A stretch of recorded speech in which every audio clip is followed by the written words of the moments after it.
Without truth, there can be no justice. Ladies and gentlemen of the jury, have you reached a verdict? We have, Your Honor.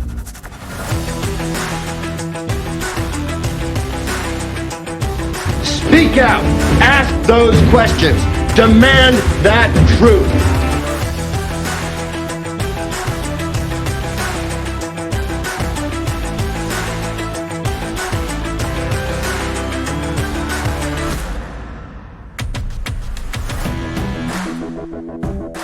Hi everyone, and welcome to episode 42 of Truth is Justice.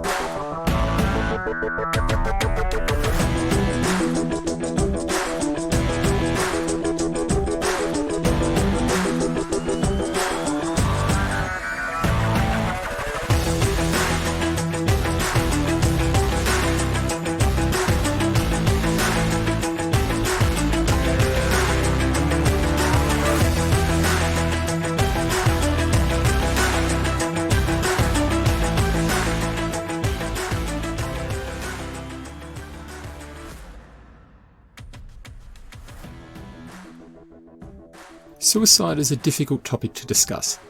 I think it's impossible to discuss the topic of suicide with any real insight unless it is something that you have spent a long time researching and you have developed a base of knowledge from formal study. And I haven't. Like many of you, I've been exposed to instances of suicide and I know people who suffer from depression, but that is a long way from understanding it to a level that allows you to appear knowledgeable to the point of being helpful. So I won't try and suggest that I know the right things to say to someone who is listening to this podcast and suffers from depression or has suicidal thoughts. What I can say is this: if you feel that the topic of suicide is too upsetting for you or too raw for one reason or another, please stop listening now. This podcast is not going to deal with topics in a way that is going to be sensitive to every possible scenario. And there is every possibility that something we say could upset some listeners. We may say things that trigger certain emotions. We may display material that could trigger a range of different feelings. So, to be completely frank and upfront, and I'll say again, if that is likely going to bother you, please do not keep listening to this podcast. If you feel like you need someone to talk to, suicide prevention hotlines are available in many countries. Please, look up the hotline number relevant to you and just get speaking to someone. There is always someone there to help, and there is always hope. There's always hope. I've read commentary recently that described the reasons why a Christian apparently didn't commit suicide. Things such as having job opportunities in front of him, having lots of friends, being someone that never really let things that were getting him down reflect outwardly, and still engaging in a positive and light-hearted way with friends and family. I think all of us would know the story of someone who has had all of those elements attributable to them, yet still, they saw no path forward, no hope. People often look at celebrities with a significant amount of envy. And to many people, they seemingly have it all, with nothing to worry about. No cares in the world except maybe which party to attend, what location to travel to next, and how to spend their considerable sums of money. Yet, all too often, we see these celebrities suffer from the same lack of hope and feelings of depression and suicidal thoughts as everyone else. So don't suffer through anything alone. And please, if these topics bother you, but you've chosen to keep listening, don't think that you are alone. Thank you very much for all the feedback we received during the week about last week's episode. My apologies on the audio quality. If you're a member of our Facebook group, you will understand the circumstances. I'm recording in the mountains, and we had some pretty miserable weather, which made for some bad background noise. Anyway, hopefully this week's will be significantly better. So, we received so much positive feedback, expressed both publicly through our Facebook page and privately through direct messages that I and other members of our team received, so thank you very much. Specifically, we received a huge amount of deserved praise for the beautiful words spoken by Whitley's mother. It not only took courage for her to do that, it took a love for her daughter, knowing that by saying those things, it was going to open her up to even more vicious insults and threats. Some people had the absolute audacity to question the legitimacy of her statement. And to those people, if you are not moved by the words spoken and the story told, which I think says a lot about you as a person anyway, but at the very least you should recognise that the people you seem to find it a sport to demonise and harass are people that Christian chose to spend a significant amount of his time with. People that, by all appearances, were the people he wanted to spend the rest of his life around. So, in demonising them and putting them down in any form you see fit, you're actually insulting Christian and the choices he made whilst he was still alive. But for many of you, that will not make any difference, because I think this actually stopped being about Christian for many of you a long time ago. Now, I think it is about something else, born out of anger and hate and a refusal maybe to accept the truth. Now, even to the providers of negative and sometimes ridiculous comments, thank you. It has genuinely, and I mean this, it's genuinely brought a smile to my face on multiple occasions when I've read some of those comments and thought about them later. Not only is some of that criticism hilarious, in the case of quite a few of them, I think it actually makes the author of the comment look entirely foolish.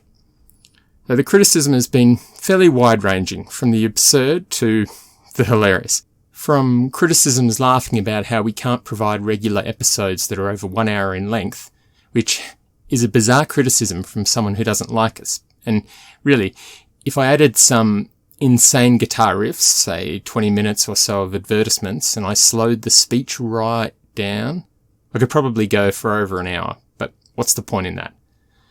To criticism that we are doing the same as the podcast we criticised because we haven't covered all the facts of the Andriacchio matter. I mean, we've only done one episode so far, and it was more of an intro, really. And that is, again, mostly what this one is. But if you made up your mind on us after that, that's fine. Life is too short to do something you don't want to do. Just unsubscribe. It's easy. So, I must say, I sympathise with those people who live in states where it seemingly is required by law to listen to our podcast. All I can really suggest is for you to suck it up and accept that about 30 minutes a week of your life will be taken from you. I don't know, you could maybe try some meditation beforehand to ease the suffering. I did hear about one individual several months back who decided to go all rebellious and break the law and just unsubscribe from our podcast and stop listening. And wow, the bad things that happened to her don't even get me started. So, it's a horrible business when you're forced to do things you don't want to do. And one of the criticisms we have received during the week is that we don't bring on experts. In fact, it is raised that we have only had one expert share information to our audience via the podcast, and that he didn't provide his name, and that's correct. Now, I can address that criticism in a few different ways. First, we have a lot of experts and professionals in various fields who regularly provide us with feedback and information. Some of that is shared by them directly via our Facebook page, and other times it's shared directly with me or one of our team. It doesn't take much of a search through historical Facebook posts to see that the input received from some of those people has been massively beneficial to understanding case material at a deeper level. Now, the obvious question is, why do those people largely remain anonymous or appear reluctant to provide details of their background? And the answer is pretty simple. The aggression by certain groups and the prolonged campaigns to cause career damage to anyone that offers up an opinion contrary to those groups' positions is well known. I know from personal experience the lengths many of these people will go to. The response taken by them to clear, factual, independent and unbiased information is to go on the attack against the person. An ad hominem defence, I guess you could say. Now, look at how some of the experts and professionals were treated by Bob and his group in his coverage of the Melgar case. It was brutal. There was clothing with statements mocking individuals that was promoted and sold at CrimeCon and online, and memes were tossed around freely. Bob even suggested on a number of occasions that his listeners could contact the employer of some of those people to express their outrage. A call to arms that was taken up passionately by some of his audience and that caused some significant uncertainty for individuals. And this has also happened in previous seasons of Bob's show. In fact, people have described how once highly valued experts became the target of prolonged negative campaigns against them when their professional opinions offered up something contrary to the wrongful conviction or anti-state narrative. So, given that, why would an expert want to expose themselves to that type of treatment? They wouldn't, or in many instances they actually can't. To do so would often represent some contravention of the terms of their employment. So instead, they provide information to us in the way I described earlier. Via the podcast and our Facebook page, we share that, and we can get across the message that needs to be communicated. So that achieves what is important without exposing those people to the downsides.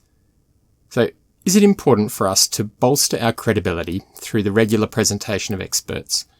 No, I don't think it is, and there's various reasons for that. First, we don't have sponsors, and we're not trying to get a 5-star rating on iTunes. We present information and ways to view information that, in my opinion, is almost always irrefutable. So take, for example, Sandra Melgar's supposedly perfectly manicured fingernails. That was the claim offered up by Bob in describing how it would have been impossible for Sandra to murder Jaime with such perfect nails. But the reality was, upon inspection of the photographs taken at the crime scene of Sandra's hands, they were anything but perfectly manicured. In fact, it appeared as though a number of nails had been hurriedly clipped to tidy them up a little. It was as far from perfectly manicured as you can get. So, do we need credibility for us to get the point across, like that point about the nails? No, not at all. If you believe that Sandra's hands were perfectly manicured, even after looking at those close-up images, you are not going to believe what we say, even if we present an expert in fingernails. And that is true for so much of what we do. A lot of it isn't rocket science. It's just looking at things rationally and without desperately trying to find something that fits some hugely speculative narrative. In this matter, it is even more relevant because so many of the claims made can be effectively and comprehensively shut down with a simple look at the case material. That is why certain people, and Ray specifically, have tried so hard to keep that material out of the public eye. In my opinion, not because of anything that does to Christian's memory, but because it totally destroys the basis for many of the claims that have been made. I'll share something a little later that will likely generate as much supposed outrage as earlier in the week, and I think that will demonstrate my point. A Redditor offered up some advice during the week on ways for me to earn credibility. It was a series of challenges that they thought I should undertake. Now, there is so much to say about why a person would feel it necessary to do that, but I'll make a few points on it. Those that don't like me and feel I have no credibility will almost certainly never like me and never feel that I have credibility. The only way they would change their opinion of me is if I turned around and claimed that Christian was murdered. Then, amusingly, they would forget the lack of credibility claims, which, under those circumstances, would actually be more confirmed. And they'd hold me up as yet another vocal supporter who should be listened to. Now, I've said before that it makes no difference who you think I am, what qualifications I have, my experience, etc. Now, I've been entirely honest when asked questions about my background, and statements that I've made about my experience are entirely accurate. If you don't believe me, that's okay. It really doesn't matter. Now, here is why my credibility makes no difference. I'm not doing anything which relies on my credibility. I'm not asking you to trust me over, say, a DA or a law enforcement officer. I'm not really asking you to trust me at all. I share my thoughts on the ways the evidence should be considered, and the problems with ever-changing elements of a narrative, etc. I present to you material that has, up to this point, been desperately kept out of the wider public view, and I allow you to make up your own mind. If you're a member of our Facebook page, you will have seen a post put up a couple of weeks back by one of our members, Margie. I mentioned that last week, but it's important to bring it up again here. You might recall that that post by Margie sought to flag all the rumours that had since been debunked, and the list grew quite rapidly. That is what we do, and that is why what we do is so important. But it mostly isn't rocket science. It's taking a claim and seeing if it is supported by the evidence. Now, what we are seeing in this matter is that so many of the claims are not just dubious when looked at closely, many of them can be entirely dismissed as fiction. And the truly remarkable thing is, when you start crossing off rumour after rumour, you find yourself realising that there is actually very little underpinning some of the murder narratives out there. In fact, when a post was recently put up by Danielle asking for detailed theories on how Christian could have been murdered, there was actually very little on offer. And that isn't because there are not people in our group who believe Christian was murdered. It's because it's really, really difficult to offer up a detailed scenario explaining how Christian was murdered without internal contradictions, without conflicts, and without reliance on rumours and myths that have since been debunked. And I think as we continue to go through that process and set the record straight, it'll become more and more obvious that the only thing keeping many of those narratives alive was the fact that the case material was not widely available. So, back to the point about experts. I don't think it impacts on our credibility one way or another, whether we have experts. In fact, I think many of you are likely starting to realise, after some of the events discussed during the week, that just because an expert appears on a podcast doesn't necessarily mean that there is a thorough basis for what they are saying. And more on that in a second. And notice specifically how various true crime shows use their experts. Notice how they present them and the information that they provide. Notice how they tend to mould the opinions they end up providing through very carefully selecting what information to give them about the matter. Notice how they heavily promote their background and experience, often stating they are one of the world's best or world-renowned or well-known, something similar to that. Now that's a process that is seen almost always during direct examination of an expert witness at a trial. It's done to impress upon the audience, whether that be a jury or to podcast listeners, that the expert speaking is fully qualified to make the comments they make. It is made abundantly clear, even if the words aren't spoken, that the expert is there in the capacity of being an expert in that field. They are not providing their opinions as a lay person. It seems that in these true crime podcast communities, there's a real belief by some that the stories presented are not entertainment, that they are more accurate and more reliable than formal investigations, and that they are entirely above claims of bias and corruption. And that was very much Bob's way of telling the story. Through the frequent appearances of Jim Clemente, Bob was able to convince many in his audience that what they did in those short considerations of a select amount of case material was enough to acquit the subject of the show and convict whoever they thought they would point the finger at. But when you listen to it closely, all wasn't quite as it seemed. Bob would proclaim that to not unduly influence Jim, he would provide only limited material and his own prepared summary. Jim would then inevitably go on to state that he hadn't reviewed much of the material, but despite that, he would make some quite extraordinary claims about the case, such as suggesting that a real injustice had occurred. Now, if that sounds familiar, that process, it's because we've seen the exact same thing in this matter, this time with Mr. Mike Martinez and his appearance on the Without Warning podcast. Now, for those of you that are not on our Facebook page, where a discussion about this is already underway, these are the details. On the 31st of January 2020, Mr. Martinez appeared before the Texas Forensic Science Commission. He was speaking with respect to what appears to be a matter related to his appearance on the Without Warning podcast. A YouTube link to the video of that meeting has been shared on our Facebook page. I'll get around to putting that link up on our website under notes for this episode, but I'll also add it to the show notes attached to this episode. If you want to go onto YouTube and search for it, just search Texas Forensic Science Commission meeting, 31st of January 2020, and you'll find it. Now, one thing to say about this first. Unbelievably, there have been suggestions that somehow we were behind some complaint to the Commission that resulted in this matter being raised. And when I first read that, I thought it must have been a joke or that I'd misinterpreted it, but no, it appears not. Someone seriously thinks that is the way it played out. I can absolutely confirm that we had nothing whatsoever to do with this matter being raised with the Commission. I'm not even exactly sure what the nature of that matter is, except from what we can gather through Mr. Martinez's own words and that of the Commission. Now, if you watch that video, scroll ahead to about the 1 hour and 4 minute mark, which is when his appearance commences. It will obviously also help to hear his appearance on the Without Warning podcast. If you search for the episode titled Science Doesn't Lie, you should find it. Now, when you listen to his appearance at the Commission and his appearance on the Without Warning episode, there are a few very important things to observe. First, he is clearly providing his opinion to the Without Warning audience as an expert, not as a layperson.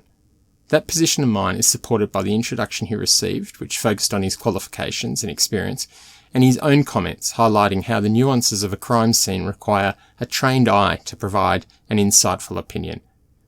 Now, this is crucially important because even though his opinion, as we know from the comments he makes to the Commission, is not based on any formal analysis or a thorough consideration of the evidence relating to Christian's death, it is absolutely presented to the audience as an expert opinion which has been fully informed by the relevant case material which he considered.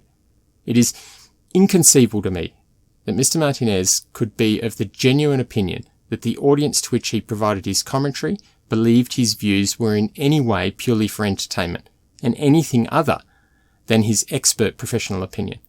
In fact, it appears that at least some people are of the opinion that the Without Warning podcast is certainly not entertainment in the sense that it isn't entirely factual. Some people believe it is absolutely a true, thorough, and unbiased presentation of a given matter. The reality, though, is so very different. Just count how many times he notes that his appearance on Without Warning, and in fact the podcast itself, is for entertainment purposes only. When he states unequivocally that Christian's death was not as a result of suicide, and doing so, as we know now, without conducting any form of analysis of the evidence, and no real consideration of even crucial information that he recognises as important, such as the notes of the medical examiner, he's not only letting himself down as an expert, but he's tarnishing the reputation of the forensic science field broadly, and those of his colleagues, because he suggests, in fact he confirms, that a conclusive determination can be made without performing all necessary analysis or referring to all relevant materials, including existing professional notes and opinions. It beggars belief that he would see that as appropriate. Now, to be fair, he does highlight that the episode was heavily edited. In what way, though, we don't know, but the overall conclusions that he makes remain, as does the fact that he didn't access all relevant material in making that conclusion. So, what does all that mean? And there's no problem with a podcast being for entertainment and someone presenting their view. But when the consequences for individuals who are made the target, unfairly made the target of these podcasts, then that's where it is wrong. That on the basis of entertainment and profit making, a podcast can make multiple individuals' lives an absolute misery and in some ways put their lives in danger is abhorrent. Someone made a great point on our Facebook page several days ago, noting that podcasts have a different set of standards compared to, say, a newspaper. And podcasts can state something as fact, and most people will believe it, even where it is nothing but pure fiction.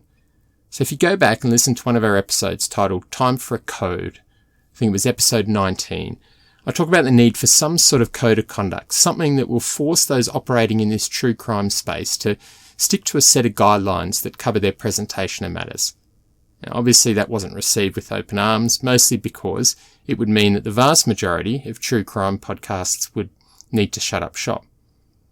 Now, if, as Mr. Martinez suggests, his appearance on Without Warning was heavily edited, shame on them for doing so and for allowing this campaign against individuals to get even more focus based on what was at best a hack job of an expert's thoughts.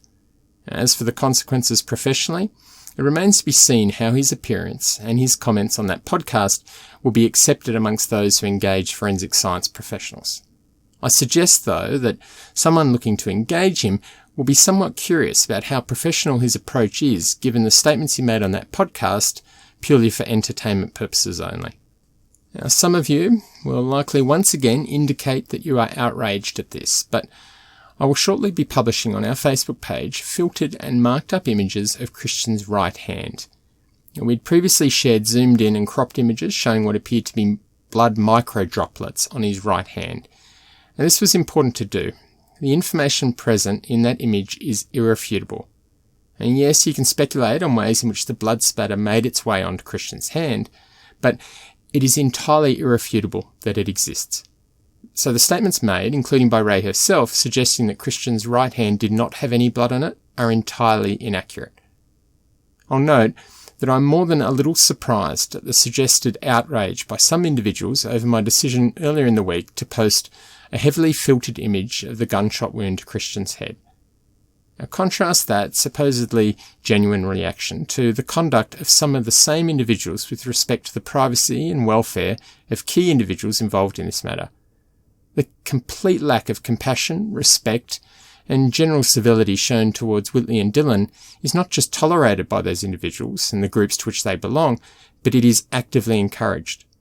Now, I've observed over the last couple of days some truly horrible posts in groups, including in the Justice for Christian group, targeting Whitley, Dylan, and others. Truly horrible. And I'm not talking throwing a few insults and a bit of name calling. It's entirely possible for me to see how the comments could lead to something truly devastating happening. Disastrous physical outcomes that have serious consequences. So, to those people, I find it incredibly hard to believe your claims of outrage at a heavily filtered image when physical violence to certain individuals seems to excite you. A question was asked recently on a Facebook page about why our stance had seemingly changed on the sharing of autopsy photos.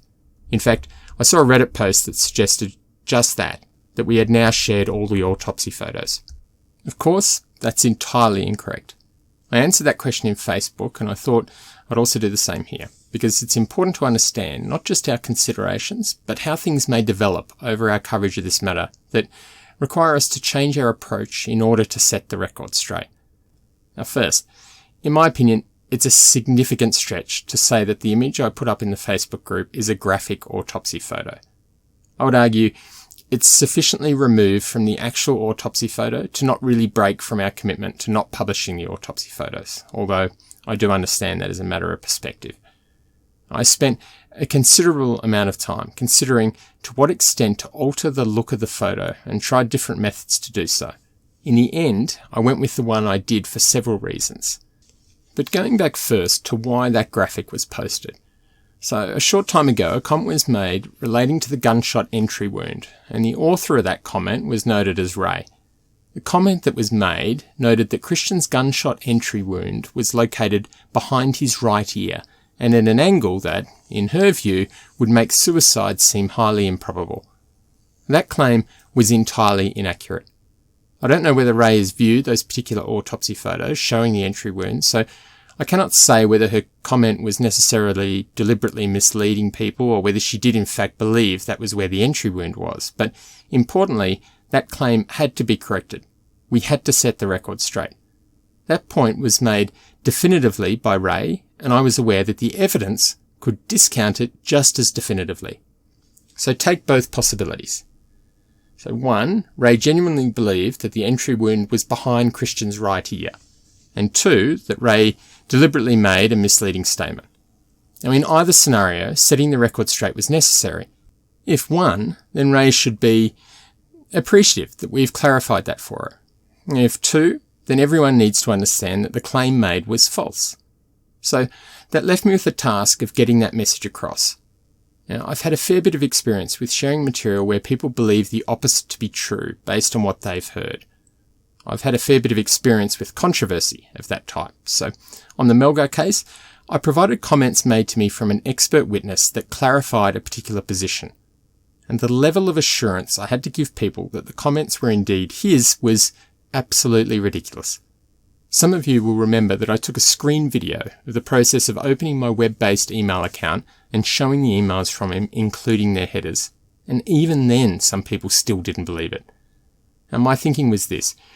If I provided a simple graphic and told people that it represented an accurate reproduction of where the entry wound was located with respect to Christian's ear, nose, mouth and ears, those people that had believed Ray's claim would suggest I simply manipulated the graphic. That would then start a whole process of confirmation that would eventually come back to sharing the original photo anyway. And the image I presented had to be respectful to Christian and his family, but it also had to be conclusive. The image that I provided is conclusive. Some suggested that I should have cropped out the eyes, nose and mouth. I considered that and even did a draft of that before going with what I eventually put up.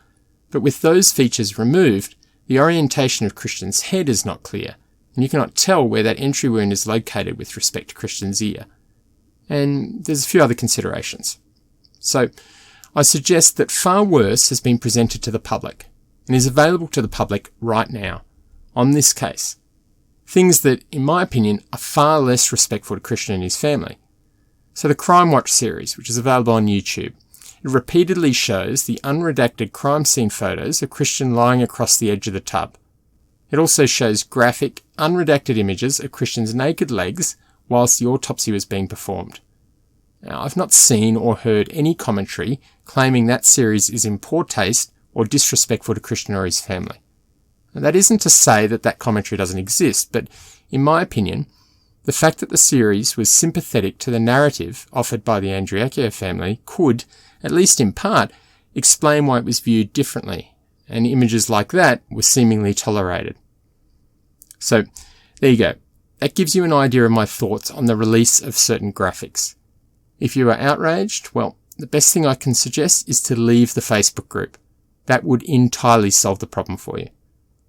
And perhaps, just maybe, those who release inaccurate and misleading statements will, from now on, ensure that those statements are accurate before making them, meaning that it will not be necessary for us to set the record straight. And at risk of sounding like a broken record, this is important to state again because it has several important implications. So rumours persist, including those offered up by Ray herself, that individuals are assisting this podcast and the broader Truth is Justice project financially. Now, I'm not being cryptic or selective of my words when I say this. I'll be absolutely as thorough as I can possibly be. No person or company or any other entity contributes to this podcast or the broader project financially except me. As difficult as it may be to comprehend for some, I alone cover all the costs of it because I am passionate about it, and others provide considerable amounts of their time to keep everything running because they are also passionate about what we do. I understand that many people find that so unbelievable that they have had to believe there is something behind this, some connection or payment or something.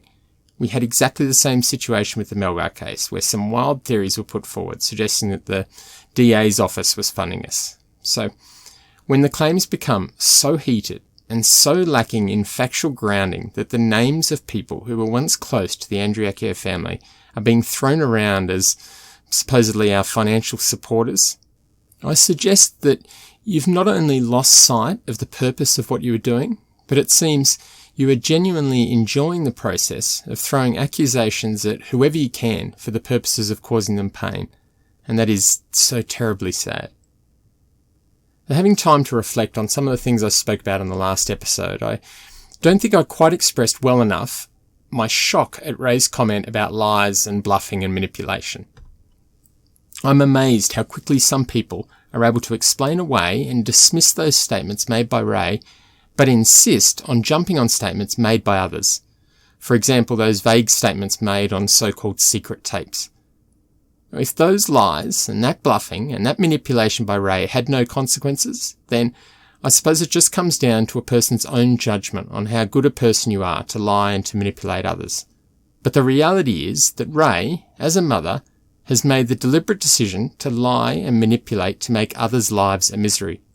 In fact, it seems that statement is justified on the basis of her taking those steps, so the lies and the bluffing and the manipulation, on Whitley. And let that sink in. An adult woman believes that it was justified to lie, bluff and manipulate a young woman, a young girl really, and some of the supporters fully accept that. I'm not sure what moral compass guides you if you think that is reasonable behaviour, but I suggest that it's considerably askew. Look, I understand that Ray feels like that is the best option, but I think it says a lot about her empathy, or rather a lack of, for others, that rather than go about finding her answers by taking the higher moral road, she chose to approach it in a highly questionable manner. Perhaps that says something about the circumstances under which Christian felt pressure and expressed that in his messages. Now, finally, I wanted to read to you the inscription on Christian's tombstone. I've thought about this for a long period of time, and it seems to me that there is only one interpretation of what is written. So see what you think, and I'll be interested in hearing your thoughts and your interpretations. In the end, it's not the years in your life that count, it's the life in your years. Christian Shane Andriacchio, November 4th, 1992 to February 26th, 2014. Loving and loyal brother and friend, challenging and cherished son. Thank you for listening to Truth is Justice. Join us next week as we continue to set the record straight.